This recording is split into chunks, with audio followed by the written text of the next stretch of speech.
فأعوذ بالله من الشيطان الرجيم بسم الله الرحمن الرحيم يا أيها الذين آمنوا قوا أنفسكم وأهليكم نارا وقودها الناس والحجارة عليها ملائكة غلاظ شداد لا يعصون الله ما أمرهم ويفعلون ما يؤمرون وقال تعالى ولا تكتموا الشهادة ومن يكتمها فإنه آثم قلبه والله بما تعملون عليم وقال تعالى يا أيها الذين آمنوا كونوا قوامين لله شهداء بالقسط وقال النبي الكريم صلى الله عليه وسلم ما نحل والد أفضل من أدب حسن وقال أصحاب النبي صلى الله عليه وسلم يا رسول الله قد علمنا ما حق الوالد فما حق الولد وقال النبي الكريم صلى الله عليه وسلم أن يحسن اسمه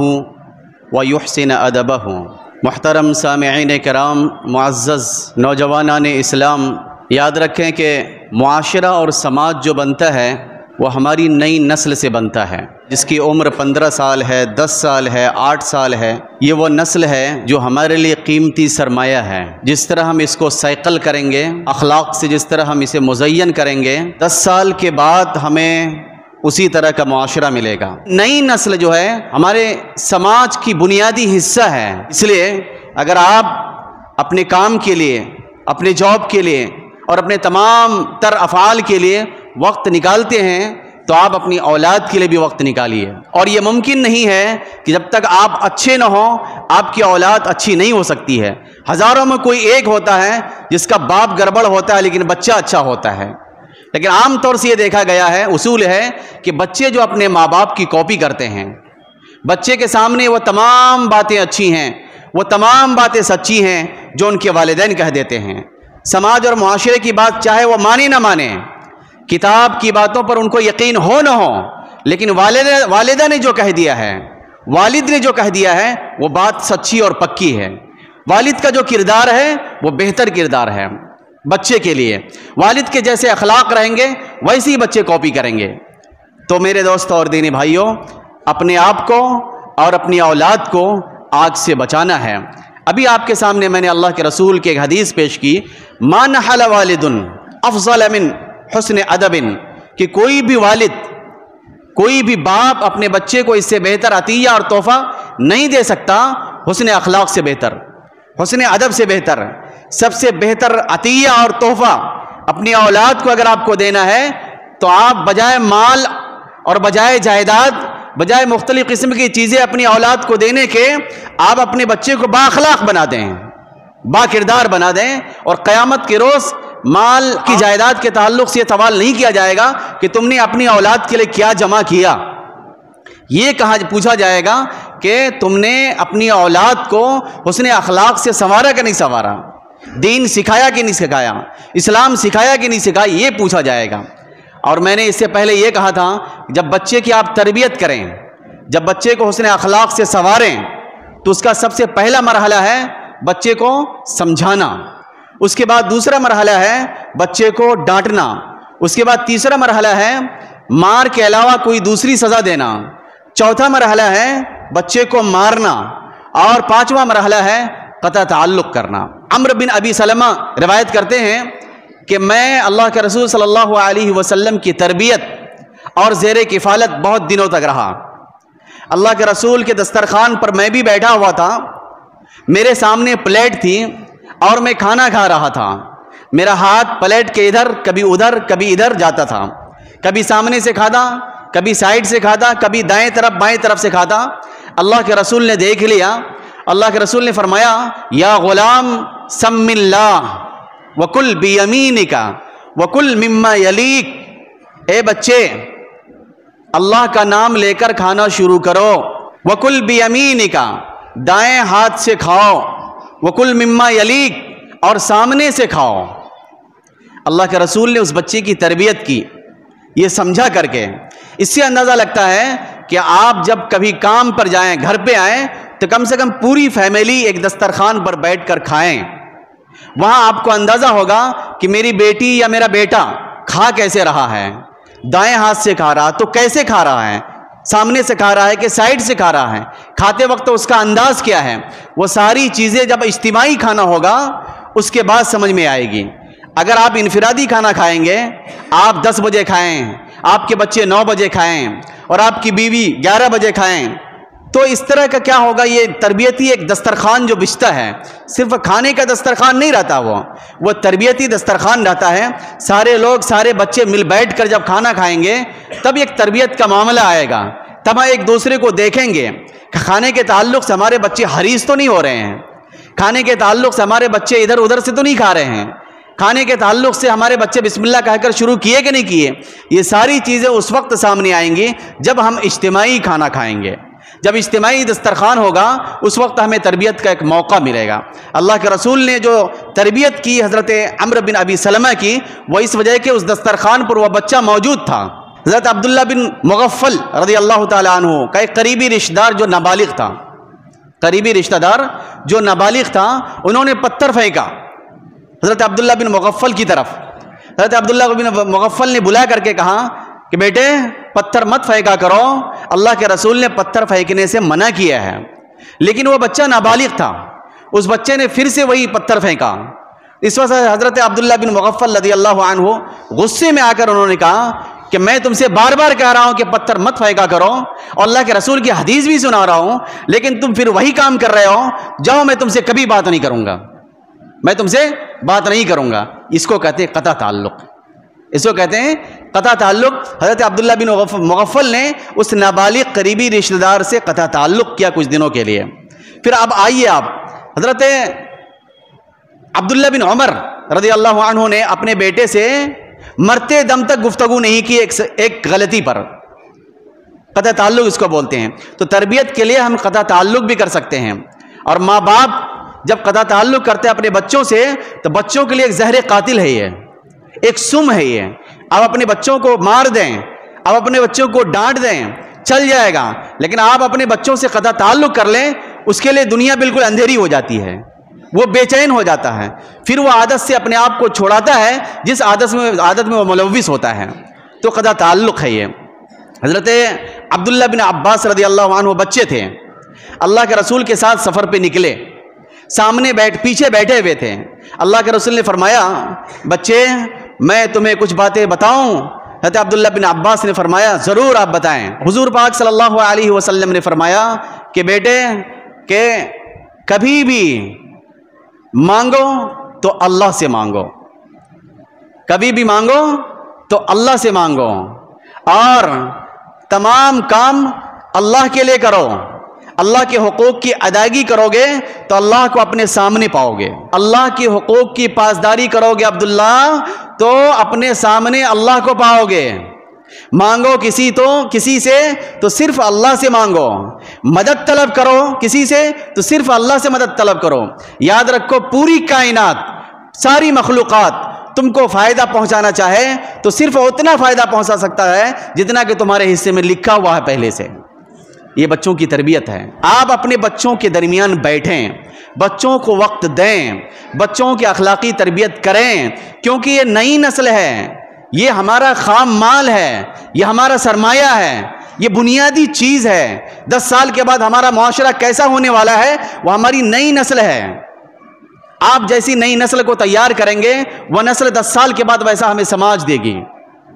اس لیے آپ کے بچے اگر 2 بجے رات تک جگتے ہیں، سڑکوں پہ کھیلتے ہیں، ہنگامہ شور کرتے ہیں، یہ نئی بات نہیں ہے۔ میں کسی پر تیر نہیں چلا رہا ہوں، میں یہ کہہ رہا ہوں خون کے آنسو رو کر، میں اگر ممکن ہوتا تو میں رو کر دکھاتا کہ 2 بجے رات تک 10 سال اور 12 سال کے بچے کیسے جگ سکتے ہیں، ان کا والد کیسے گوارا کر لیا۔ کیا وہ اپنی اولاد کے تعلق سے فکر مند نہیں ہے؟ صرف کثرت اولاد کے تعلق سے آپ خوش فہمی میں مبتلا ہیں کہ میرے 10 بچے ہیں، اللہ کا کرم ہے، لیکن اس 10 بچوں کی تربیت آپ نے کیسی کی یہ پوچھا جائے گا۔ یہ کیسے ممکن ہے کہ آپ اپنے بچوں کی تربیت کریں اور آپ کے بچے 2 بجے رات تک سڑکوں پہ کھیلیں، لوگوں کو پریشانیاں مبتلا کریں، لوگوں کے گھروں میں بال اور گیند پھینکیں؟ یہ ممکن ہی نہیں ہے۔ اس کا مطلب ہے آپ بے فکر ہیں، آپ اخلاقی اعتبار سے خود گرے ہوئے ہیں، آپ اپنے بچوں کو مزید گرا رہے ہیں۔ 10 سال کے بعد انتہائی گھٹیا سماج دینے کے لیے آپ تیار ہیں۔ یہ ممکن نہیں ہے کہ آپ مومن اور مسلمان ہو، اللہ کے رسول کی تمام حدیثیں آپ کے سامنے موجود ہوں اور آپ کے بچے 2 بجے رات تک کھیلے سڑکوں پر، علماء ممبر پر آ کر آپ سے چیخ چیخ کر کہہ رہے ہیں کہ نئی نسل کو سنوارو، میں معذرت خواہ ہوں، میرا دل جلتا ہے۔ آپ کیا دے رہے ہیں قومی مسلم کو؟ آپ دوسری جگہ 2 بجے رات تک گپے ہانک رہے ہیں اور آپ کے بچے دوسری جگہ 2 بجے رات تک کھیل رہے ہیں اور کہہ رہے ہیں کہ میں مسلمان ہوں، اور کہہ رہے ہیں کہ میں زوال کا شکار ہوں، اور کہہ رہے ہیں کہ میں پستی میں ہوں۔ پستی اس لیے ہے کہ ہم نے اپنی نئی نسل کو تیار نہیں کیا۔ آج سے 20 سال پہلے اگر ہماری نئی نسل تیار ہوتی، آج یہ نہیں دیکھا جاتا یہ منظر۔ آج ہوش کے ناخن لے لیں، اپنی نئی نسل کو تیار کریں۔ 10 سال کے بعد قومی مسلم کو ایک بہتر سماج دیں، ہم ایک آئیڈیل بنیں، ہم ایک نمونہ بنیں، ہم ایک مثال بنیں قوم دنیا کے لیے۔ اس کے لیے ضروری ہے آپ اپنی اولاد پر کنٹرول کریں، سمجھائیں، ڈانٹیں، سزا دیں، ماریں، لائن پر لائیں ان کو۔ آپ کیا کہہ رہے ہیں؟ آپ اپنے بچوں کو نہیں ڈانٹتے، نہیں مارتے تو پیار کرتے ہیں، آپ جہنم میں دھکیل رہے ہیں آپ ان کو۔ آپ بھی اپنی اولاد کو صحیح کر لیجئے، ڈنڈے کے زور پر صحیح کیجئے، کوئی سڑکوں پر نظر نہ آئے، کوئی 2 بجے رات تک نہ کھیلیں۔ بلا مبالغہ میں نے آج رات 2:30 بجے رات تک دیکھا بچوں کو کھیلتے ہوئے۔ کیوں کھیل رہے ہیں؟ علماء کہہ رہے ہیں آپ نہیں سن رہے ہیں، کب آپ سنیں گے؟ سڑکوں پہ ہم کاٹے جا رہے ہیں، گاجر مولی کی طرح ہمارا ذبح کیا جا رہا ہے، ہماری مسجدیں توڑی جا رہی ہیں، مدرسے بند کیے جا رہے ہیں، تنظیم اور تحریک پر غلط نگاہیں پڑ رہی ہیں، ہماری حیثیت 0 پر آ چکی ہے، تو بھی اگر ہم نے ہوش کا ناخن نہیں لیا تو کب لیں گے؟ میرے دوستو، اللہ کے لیے، رسول اللہ کے لیے، قوم مسلم کے لیے اپنے آپ کو سنواریے، اپنی اولاد کو سنواریے، نہیں تو 10 سال کے بعد رونا پڑے گا۔ آج جو فلسطین کا حال ہے، آج جو لبنان کا حال ہے، آج جو غزہ کا حال ہے، آج جو کشمیر کا حال ہے، اس سے پہلے تاریخ میں آپ روس کا حال دیکھ لیجئے، تاریخ میں قسطنطنیہ کا حال دیکھ لیجئے، قرطبہ کا حال دیکھ لیجئے، آپ ہندوستان کے بہت سارے صوبوں کا حال دیکھ لیجئے۔ جو حال ہوا تھا ہمارا بھی حال ہو جائے گا، ہم اس کے منہ پر پہنچ چکے ہیں، لیکن موقع ہے، ہم اپنے آپ کو سنوار سکتے ہیں، اپنی اولاد کو سنوار سکتے ہیں۔ یاد رکھیے اللہ کے رسول نے فرمایا، والدین کو خوشخبری دی ہے، بشارت دی ہے کہ کب کسی انسان کو جب موت آ لیتی ہے تو اس کے سارے اعمال کے تعلقات کٹ جاتے ہیں۔ جب آدمی مر جاتا ہے تو سارے اعمال کے تعلقات کٹ جاتے ہیں سوائے 3 اعمال ہیں۔ نمبر 1 صدقہ جاریہ۔ آپ نے صدقہ جاریہ کے طور پر کوئی مسجد بنا دی، کوئی مدرسہ بنا دیا، مکاتب بنا دیا، حافظ قرآن بنا دیا، کسی کو عالم بنا دیا، قبرستان میں رقم دے دی، مختلف فلاحی کام میں جو بہت دنوں تک چلنے والا ہے اس میں لگا دیا، وہ صدقہ جاریہ ہے، آپ کے مرنے کے بعد بھی اس کا ثواب آپ کو پہنچتا رہے گا۔ اور دوسرا ہے وہ علم جس سے لوگ فائدہ اٹھائیں، علماء کرام، اسکول کے ٹیچرز اور پروفیسرز جو وہ علم، جو صحیح علم دے رہے ہیں اپنے بچوں کو، جو بھی صحیح علم ہے وہ بچے اس پر عمل کر رہے ہیں، تو وہ ایک صدقہ جاریہ ہے۔ اس کے بعد وہ بچے دوسرے کو پڑھائیں گے، اس کے بعد تیسرے کو پڑھائیں گے، اور یہ سلسلہ جاری رہے گا، یہ بھی مرنے کے بعد آپ کو کام آنے والا ہے۔ اور تیسری چیز جو مرنے کے بعد بھی آنے والی ہے وہ ہے نیک اولاد، صالح اولاد۔ یہ نہیں کہا گیا عالم اولاد، حافظ اولاد، دائی اولاد، یہ نہیں کہا گیا، نیک اولاد۔ کوئی ضروری نہیں کہ نیک اولاد ہونے کے لیے عالم ہو، نیک اولاد ہونے کے لیے فاضل ہو، حافظ ہو اور ڈاکٹر ہو، انجینئر ہو، طبیب ہو، حکیم ہو، یہ نہیں کہا گیا، کہا گیا نیک اولاد۔ آپ کی اولاد جو بھی تعلیم حاصل کرے لیکن نیک ہو، ان کی نیکی کا اثر آپ کے مرنے کے بعد بھی پہنچے گا۔ آپ کی جو اولاد ہیں، آپ کے جو بچے ہیں، جو بھی نیک عمل کر رہے ہیں اس کا ثواب آپ تک پہنچے گا۔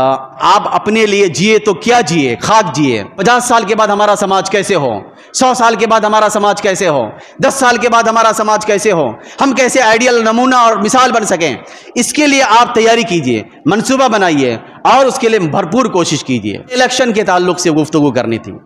ہمارا جو الیکشن آنے والا ہے، جمہوریت میں بہت ساری چیزیں اچھی ہیں اور بہت ساری چیزیں خراب ہیں۔ خرابیوں کے تعلق سے علامہ اقبال نے یوں فرمایا ہے، جمہوریت ایک طرز حکومت ہے کہ جس میں بندوں کو گنا کرتے ہیں، تولا نہیں کرتے۔ ہر شخص کو یہ اختیار ہے کہ وہ وقت کا وزیر اعظم بھی بنے، اور ہر شخص کو اختیار ہے کہ چاہے کسی بھی علاقے کے کھیڑے گاؤں کا رہنے والا ہو اور توازن ختم ہو چکا ہو، اس کو بھی ووٹ دینے کا اختیار ہے۔ خلافت میں ایسا نہیں تھا، وہاں سر تولا جاتا تھا، گینا نہیں جاتا تھا۔ وہاں وہی لوگ ووٹ دیتے تھے جو ووٹ دینے کے لائق ہوا کرتے تھے، جو عالم ہوا کرتے تھے، فقیہ ہوا کرتے تھے، جو پورے حالات پر گہری نگاہ رہتی تھی، نظر رہتی تھی، ان کے اندر ایک تولنے کا اور وزن کرنے کا ایک پیمانہ ہوتا تھا کہ کس کو حاکم بنایا جائے، کس کو وزیر بنایا جائے۔ یہ خلافت کا ایک اصول تھا۔ لیکن یہ جمہوریت میں ایسا نہیں ہے، آپ کا سر تولا نہیں جائے گا بلکہ سر گنا جائے گا کتنے لوگوں نے ووٹ دیا ہے۔ تو ہندوستان اور پاکستان اور ایشیا کے علماء کرام نے ووٹ کی شرعی حیثیت بتایا ہے۔ ووٹ کی شرعی حیثیت 3 ہے۔ نمبر 1 گواہی، اگر آپ ووٹ دے رہے ہیں گویا گواہی پیش کر رہے ہیں۔ نمبر 2 سفارش، گویا آپ ووٹ دے رہے ہیں تو سفارش کر رہے ہیں۔ نمبر 3 وکالت، کہ اگر آپ کسی کو ووٹ دے رہے ہیں گویا آپ اپنا وکیل بنا رہے ہیں۔ اب آئیے تینوں کی تفصیل۔ شہادت کہتے ہیں گویا آپ نے گواہی دی، اور شہادت جو ہے یہ لفظ مشاہدہ سے مشتق بنا ہوا ہے۔ لفظ مشاہدہ سے شہادت یعنی گواہی اردو ہے، شہادت عربی ہے، اور شہادت لفظ مشاہدہ سے بنا ہے، اور مشاہدہ کہتے ہیں اس کو جس کو ہم اپنی آنکھوں سے دیکھتے ہیں اور پرکھتے ہیں اور جانتے ہیں، اس کو مشاہدہ کہتے ہیں۔ تو پتہ چلا اگر آپ نے کسی کو ووٹ دیا گویا آپ بذات خود ان کا مشاہدہ کر چکے ہیں کہ وہ آدمی کیسا ہے، با اخلاق ہے کہ نہیں ہے، دیندار ہے کہ نہیں ہے، اللہ کے یہاں محاسبے کا ڈر ہے کہ نہیں ہے۔ سب سے بڑا کام جس حاکم کے پاس یہ جذبہ ہو کہ اللہ کے یہاں ہمیں جواب دینا ہے، وہ سب سے بہتر حاکم ہو سکتا ہے۔ اور جو دہریہ ٹائپ کا ہو، ایتھسٹ ہو، ناستک ہو، جو مذہب سے اور دین سے دور ہو، مشرک ہو، کافر ہو، تو ظاہر سی بات ہے وہ محاسبے کا ڈر ان کے پاس نہیں رہے گا، انسانیت کے بیس پر آپ کی خدمت کرے گا، وہ محاسبے کے ڈر سے نہیں کرے گا۔ تو سب سے پہلا کام یہ ہے کہ ہم ووٹ اس کو دیں جس کو یہ خیال ہو کہ اللہ کے یہاں ہمیں جواب دینا ہے۔ اخلاقی اعتبار سے، دینی اعتبار سے تمام کینڈیڈیٹس امیدوار میں سب سے وہ اچھے ہوں، اور اس کے بعد وہ جس کام کے لیے آپ جس کے لیے گواہی دے رہے ہیں اس کام کے لیے وہ ماہر ہے کہ نہیں ہے۔ پتہ چلا ایک کینڈیڈیٹ ایسا ہے جو دیندار بھی ہے، با اخلاق بھی ہے، اللہ کے یہاں جواب دہی کا احساس بھی ہے، لیکن جس کام کے لیے آپ گواہی دے رہے ہیں وہ کام ان کو آتا ہی نہیں ہے۔ تو یہاں بھی آپ کو دیکھنا ہے جس کینڈیڈیٹ کا ہم انتخاب کر رہے ہیں وہ اس کام کا ماہر ہے کہ نہیں ہے۔ تمام ہمارے جو امیدوار ہیں ان میں جو سب سے کام کے اعتبار سے ماہر ہے ان کو آپ انتخاب کریں۔ ہر ایرو غیرو نتو خیرو، اور بہت زیادہ متقی پرہیزگار زہد و تقوی والے ہیں، لیکن کام کا ڈھنگ نہیں ہے تو ان کے زہد و تقوی سے سماج کو کیا فائدہ پہنچے گا؟ زہد و تقوی کا تعلق ذاتی ہے، اللہ کے یہاں محاسبہ ہوگا، لیکن جس کام کے لیے آپ کا انتخاب ہوا ہے اس انتخاب آپ اس کام کے کا ماہر ہیں کہ نہیں ہے، یہ بھی دیکھنا ہے۔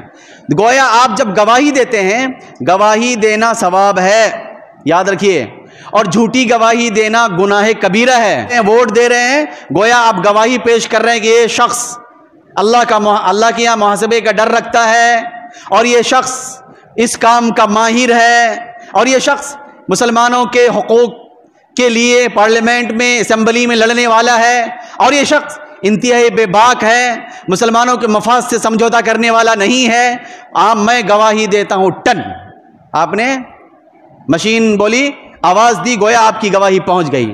اگر آپ نے ایسے شخص کا انتخاب کیا جو آپ کی ذات سے وابستہ ہے، اگر یہ شخص جیتے گا تو مجھے فائدہ ہوگا، اگر یہ شخص جیتے گا ہماری پراپرٹی اور جائیداد میں اضافہ ہوگا، اگر یہ شخص جیتے گا میری آن بان ہوگی، تو یاد رکھیے آپ نے گواہی دی اس شخص کے بارے میں اپنی ذات کے لیے، جبکہ وہ شخص تھا عوام کے لیے، اور اپنی گواہی دی اپنی ذات کے لیے، گویا اپنی ذات کے لیے پوری قوم پر آپ نے ایک مصیبت لاد دی۔ قیامت کے روز آپ سے پوچھا جائے گا تم جانتے تھے کہ یہ شخص لائق نہیں تھا، تم جانتے تھے کہ یہ امیدواری کا لائق نہیں تھا، تم جانتے تھے یہ شخص اس کام کا ماہر نہیں تھا، اس کے باوجود اپنی ذات کے لیے تم نے ووٹ دیا ہے، گویا پوری قوم کو تم نے بیچ ڈالا ہے۔